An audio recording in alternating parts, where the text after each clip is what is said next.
nga kusog kay mong persecute og tao na ikaw dili mo ka-deserve mo follow kay Jesus. You're not deserving to follow the Lord. Tanaw gud imong kinabuhi mga na mao. Kisa nakadungog na yung ana. I hope nga dili to nimo i-take nga ikaw to. Okay? Next is Saul is also a violent man. In Acts 9 verse 1. Meanwhile Saul was uttering threats with every breath and was eager to kill the Lord's followers. Eager to kill mo, patay og tao. Kisa na nakapatay og tao diriya? Nakapatay na gay mong tao sa iyong una-una. Naguna-una magiko unta madagma na lang na siya, unta mamatay na lang na siya. Kisa na ana na. Atik-atik mo ha. And Lord, dili na to ako Lord. Ignayin sarili. Igna. And also Saul is a proud, self-righteous. Kuya kayo si Paul. Sa book of Philippians mangyud, ginasend niya iyang letter. Leader na siya, pero gi-share niya kung unsa siya dati.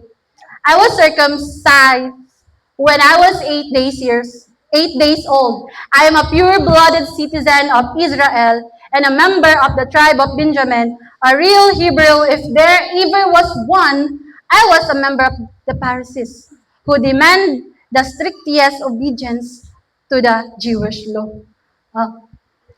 Si Paul daw, isa siya sa kanang una-una mag-ingon jud nga kailangan man na instricto jud ta.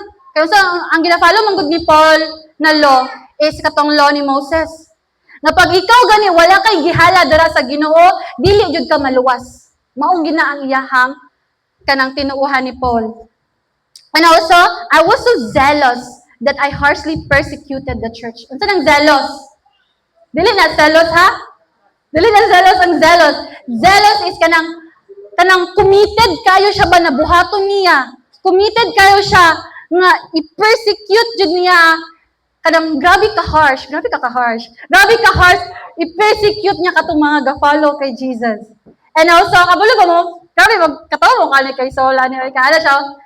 And as for righteousness, I obey the law without fault. Wow, perfect. Perfect. Kisa man niya kanang mahingon jud nga ba?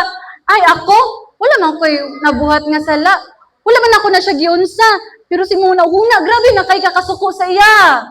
No? Proud kay kasi mo sarili ba? Grabe pagka-self-righteous. Ayaw jud na i-attitude ang pagka-self-righteous. Kay kadugayan, pag puros na lang ka, imuhang sarili ang tama. Dili naman na para sa Ginoo. Ang para gani sa Ginoo, mula gihapon ka, biskan pag giaway na kana niya, or gilibak na kana niya, or gisumbag na kana niya, higugma, gihapon ni mo siya. Lord, sakit man kayo. Lord, may higugma, huwag tao, Lord nga. Grabe man ni pagka-betray niya sa ko. Grabe naman ni Lord. Grabe naman ni Lord. Ako may una na higoan niya sa wali. Ayaw, Jude, mas maayo pa nga, proud kaayo ka nga, ginashare niyo ang word ni Lord. Kaysa proud kaayo ka nga, ay ako perfect, akong attendance every Sunday, ga-attend ko taga-Domingo. Pero taga-Lunes, asa man ka? Wala gani ka kapag ampo, okay ka kapasalamat sa Ginoo. Dili dapat yung ana, no? Dili dapat tayong ana. Hindi mo katapad, dili dapat tayong ana. Next is ang intolerant. Unsa nang intolerant? Dili siya mag-accept ng God. Dili siya motuog yun nga si Jesus is the Messiah. Dili siya motuog. You know what I was like when I followed the Jewish religion. How I violently persecuted God's church. I did my best to destroy it. Basig ikaw po to isa katao nga mubuhat yung kagparaan para i-destroy ni siya. Kinalagot yung kuan niya. Ginaano gini mo unta na siya. Nadagan niya istorya siya. Para dauton lang nimo siya. Dami pagkadaot, ayaw pod. Inaigsoon, ayaw pod. Tubog mo guys, kaya para dali tamaman ba? Next is, pinakalas na niya, pero there are kanang some attitude of Paul Jod nga, di jud siya align sa pangkristohanan nga kinabuhi. But Paul is also blind. I used to believe that I ought to do everything I could to oppose the very name of Jesus. I-oppose yun niya nga walay Jesus, na dili si Jesus ang Savior, nga dili si Jesus ang Messiah. Iya dyan ang i-oppose na,